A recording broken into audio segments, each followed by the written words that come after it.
నమస్తే, నేను చెవుల కృష్ణాంజనేయులు. ఆంధ్రప్రదేశ్లో పాఠశాలల నుంచే విప్లవాత్మకమైనటువంటి మార్పులు తీసుకొస్తున్నాం.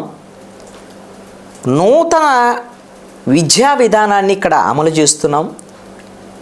ఇంగ్లీష్ మీడియం కూడా ప్రవేశపెట్టడం ద్వారాగా పేద పిల్లలు ఎవరైతే ప్రభుత్వ పాఠశాలలో చదివేటువంటి వాళ్ళు ఉన్నారో వాళ్ళకి కూడా మెరుగైనటువంటి విద్యను అందించడం ద్వారాగా భవిష్యత్తులో భారతదేశ స్థాయిలో కాదు, అంతర్జాతీయ స్థాయిల్లో కాంపిటేటివ్ ఎగ్జామ్స్కి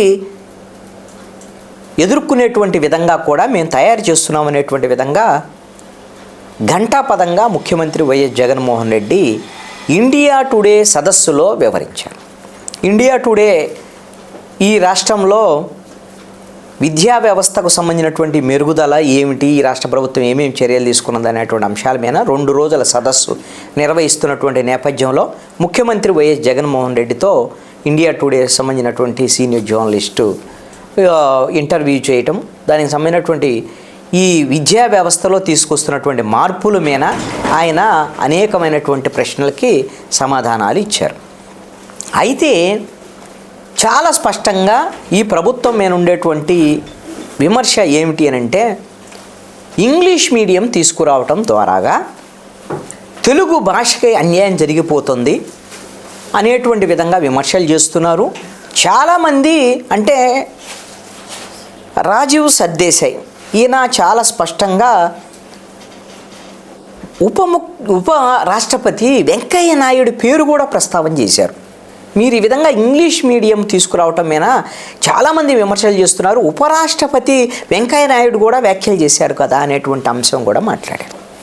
దాని మీద ముఖ్యమంత్రి జగన్మోహన్ రెడ్డి స్పందిస్తూ చాలా స్పష్టంగా ఆయన చెప్పినటువంటి విషయం ఏంటంటే, నేను ఒకటే అడుగుతున్నాను, పేదలు ఇంగ్లీష్ మీడియం చదువుకోకూడదు అంటే ఈ విమర్శలు చేసేటువంటి వాళ్ళు ఎవరైనా సరే వాళ్ళ పిల్లలు, వాళ్ళ మనమళ్ళు మనమరాళ్ళు ఎక్కడైనా తెలుగు మీడియంలో చదువుతున్నారా, ఇంగ్లీష్ మీడియంలో చదువుతున్నారా?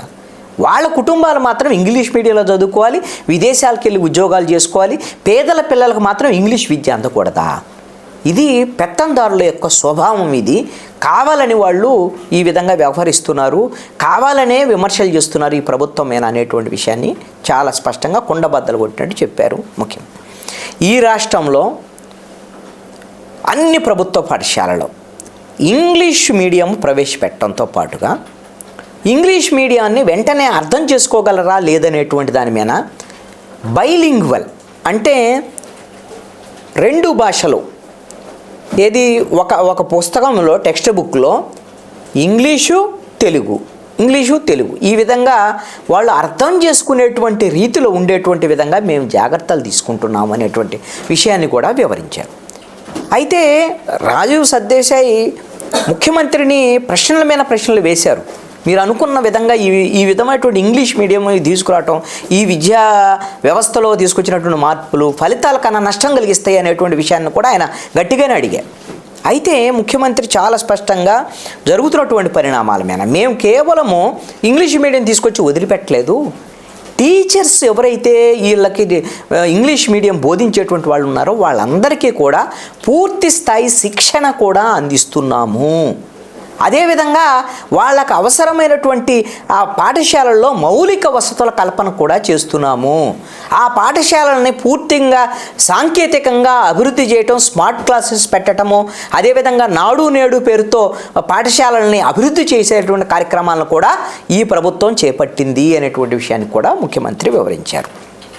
అదేవిధంగా 8వ తరగతి నుంచి ప్రతి ఏటా 8వ తరగతి వాళ్ళకి మేము ట్యాబ్లు ఇస్తున్నాం. ఈ విధంగా ఈ సాంకేతిక పరిజ్ఞానాన్ని వినియోగించుకునేటువంటి విధంగా 25, 26 వచ్చే సంవత్సరం నుంచి 1వ తరగతి నుంచే ఐబీ సిలబస్ను కూడా మేము ఇంప్లిమెంట్ చేయబోతున్నాము. ఇది ఒక ఏడాది ఒక్కో తరగతి చొప్పున పెంచుకుంటూ 2035 నాటికి 10వ తరగతి వరకు దీన్ని అమలు చేయబోతున్నాము అనేటువంటి విషయాన్ని కూడా చెప్పారు. అదేవిధంగా ఈ నాణ్యమైనటువంటి ఈ విద్య ప్రపంచ స్థాయిలో పోటీ పడేటువంటి విధంగా వీటిని ప్రయత్నం చేస్తున్నాం. దీనికి సంబంధించి బైజూస్కు సంబంధించినటువంటి వాళ్ళ సహకారం తీసుకొని వాళ్ళ ద్వారాగా శిక్షణ ఇవ్వటము, అదేవిధంగా ఇవన్నీ ఈ సాంకేతిక పరిజ్ఞానం వినియోగించటం, స్కూళ్ళ అభివృద్ధి, దీనికోసం రాష్ట్ర ప్రభుత్వము 14,000 కోట్ల రూపాయలను ఖర్చు చేస్తుంది అనేటువంటి విషయానికి కూడా ముఖ్యమంత్రి వైఎస్ జగన్మోహన్ రెడ్డి వివరించినటువంటి పరిస్థితి ఉంది. అంటే పాఠశాలల్లో తీసుకొచ్చినటువంటి ఈ మార్పు ఖచ్చితంగా వైఎస్ఆర్ కాంగ్రెస్ పార్టీ ప్రభుత్వానికి ఒక మంచి పేరు తెచ్చిపెట్టేటువంటి విధంగా ఉంటుందనటంలో ఎటువంటి సందేహం లేదు అనేటువంటి ఒక ధీమాని ముఖ్యమంత్రి జగన్మోహన్ రెడ్డి వ్యక్తం చేశారు. అయితే ఢిల్లీలో అధికారంలోకి వచ్చినటువంటి ఆమ్ ఆద్మీ పార్టీ అక్కడ మొదటిసారి అధికారంలోకి వచ్చింది. ఒకటి, ఉచితంగా కరెంటు, రెండవది ఏమిటి అని అంటే అందరికీ కూడా మంచినీళ్ళు అందిస్తాము అనేటువంటి దాని మీద ఢిల్లీలో ఈ 2 హామీలు కీలకంగా వాళ్ళకి మళ్ళీ మొదటిసారి అధికారంలోకి తీసుకురావడానికి పనికొచ్చింది. రెండవసారి వాళ్ళు అధికారంలోకి వచ్చిన తర్వాత వాళ్ళు ఇచ్చినటువంటి హామీ ఏంటంటే పాఠశాలను ఆధునీకరించడంతో పాటుగా ఆసుపత్రుల్లో కూడా మెరుగైనటువంటి వైద్య సేవలు అందించేటువంటి విధంగా చేస్తామని. ఆ విధంగా పాఠశాలల్ని కార్పొరేట్ పాఠశాలలతో పోటీ పడేటువంటి విధంగా ఒక ప్రయత్నం చేశారు. ఆ విషయంలో చాలా మంచి పేరు వచ్చింది ఆమ్ ఆద్మీ పార్టీకి. రెండవసారి గెలవటానికి కూడా బాగా ఉపయోగపడినటువంటి అంశం. ఆంధ్రప్రదేశ్లో కూడా ఇప్పుడు నాడు నేడు పేరుతో ప్రభుత్వ పాఠశాలలో కార్పొరేటు పాఠశాలలకు పోటీ వచ్చేటువంటి విధంగా కొన్ని ప్రభుత్వ పాఠశాలల్లో నో వేకెన్సీ, అంటే అడ్మిషన్స్ సంబంధించి ఖాళీలు లేవు అని ప్రభుత్వ పాఠశాలలో బోర్డు పెట్టేటువంటి పరిస్థితి ఇప్పుడు ఈ నాడు నేడు తర్వాత ఆంధ్రప్రదేశ్లో వచ్చినటువంటి పరిస్థితి. దీన్ని వైఎస్ఆర్ కాంగ్రెస్ పార్టీ ప్రభుత్వం ఖచ్చితంగా ప్రచారం చేసుకుంటున్నటువంటి పరిస్థితి ఉంది.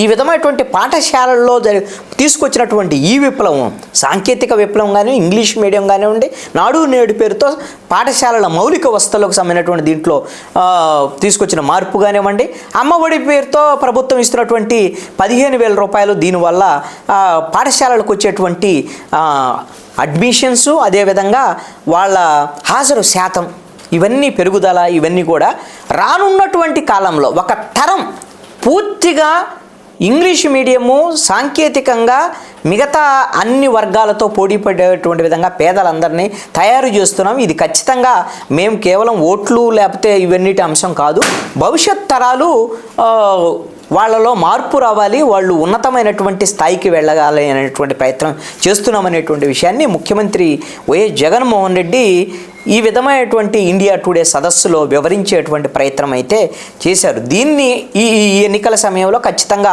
ప్రజల్లోకి తీసుకువెళ్ళటానికి అసలు విద్యా వ్యవస్థలో ఏ విధమైనటువంటి మార్పు చేర్పులు ఉన్నాయి, ఈ మార్పుల వల్ల ఎలాంటి ప్రయోజనాలు కలుగుతున్నాయి అనేటువంటి విషయాల్ని ముఖ్యమంత్రి చాలా బాగా వివరించినటువంటి ప్రయత్నం అయితే చేశారు. ఇది ఖచ్చితంగా వైఎస్ఆర్ కాంగ్రెస్ పార్టీకి ఈ ఎన్నికల్లో కొంత ఈ పేద వర్గాల నుంచి ఓట్లను తెచ్చిపెట్టేటువంటి విధంగానే ఉంది.